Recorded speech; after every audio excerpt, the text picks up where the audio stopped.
because I want to talk a little bit about Syracuse football. We had my man Keith Bullock on a few days ago, and he said that he still has confidence in Fran Brown, and he also said that if our QB1 did not go down and tear his Achilles, that this entire season would have looked completely differently. What do you say to those 2 points? I think that Keith is absolutely right. I think that Fran Brown, what he brings to the Syracuse football team is a new energy, a new swagger, a new commitment that I think is long overdue. I spent time with a host of the guys this summer when they came to LA for sort of like a 2-week academic program, and spent time with like 20 of the players, and to spend time with them and hear how they feel about Fran, the academic standards he holds them to, the love that he puts into everything he does. That we're in good hands, right? And so football is a volatile game. It doesn't matter who the coach is, right? A couple of turnovers, a couple of bad plays, and this whole thing is different. And I think this is where you get a chance to show, like, who are we and how do we show up and support a good coach that's doing the right things, and knowing that the world is changing fast, knowing that the NIL is now a big factor in getting talent. But I think that if you hold the course, you'll build a real program. A time, like there was this time where, and I hate to give them love, but I got to give them love. Remember when the Patriots was folding up their what are you about to say after that? I was like, I got to give them credit because they had a whole lot of role players. Think about Tom Brady. The guy had like no Pro Bowlers as receivers for like most of his career. He got Randy Moss late, but he had guys that you didn't even know their name.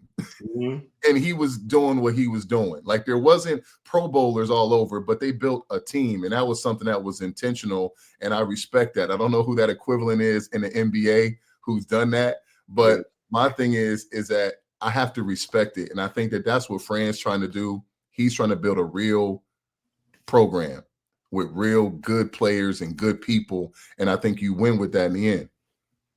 And two, I think like what you said was super important is love, right? Like he loves his guys and he cares about his guys. And when a player can feel that, they're gonna run through a brick wall for you, right? I mean, there's so many coaches that just they coach the coach, they did and then after it's done, it's a wrap. I don't want to hear from you again. You know what I mean? But I seen it right when he got here. Just how he talks. He's passionate. He cares. He cares about the community that he's in. I mean, the first, I don't know, month that he was here in Syracuse, he was out picking up trash on the South Side. You know what I mean? Just picking up trash. He was engaging in the community, right? Because you're not just going to come in here as a coach, and especially at Syracuse, right? You're not going to come and not engage with the community, right? The community is like their basketball, their football. That means everything to them.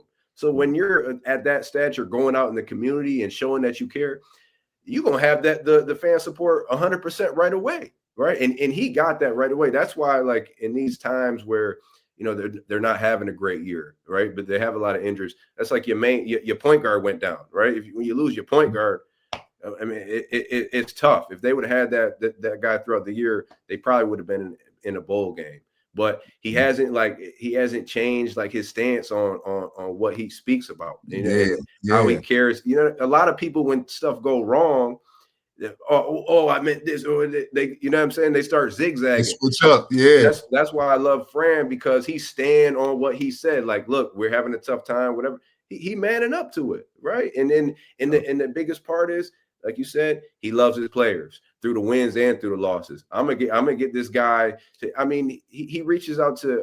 I mean, all the alum. I remember talking to him, like yourself and Dwight Freeney, Zaire Franklin. Like, he's getting all these guys back. That says a lot about him. Like, when he didn't even go to school here, right? He's like, I want everybody involved. We're gonna do this together. That's exactly right. That's how you build it. He did come out here to LA. We sat out and broke bread with him and his wife, had a real conversation, and he laid out what he believes football is all about. And I was like, I agree with you 100%. And so I just think it's so important that the upstate New York, the Northeast kids start knowing what it is, and that it's real family, it's real community. And you got to look beyond an extra couple $100,000 that you might get at another school. I think it's important that kids start realizing like where you want to be as a man and grow And Syracuse, you know, obviously, we know the weather we're not winning the weather battle. We may not win a few battles, but I tell you what, though, I think there's enough good players out there that we can put together a strong team and make a run. Oh, 100%. 100%. All right, I'm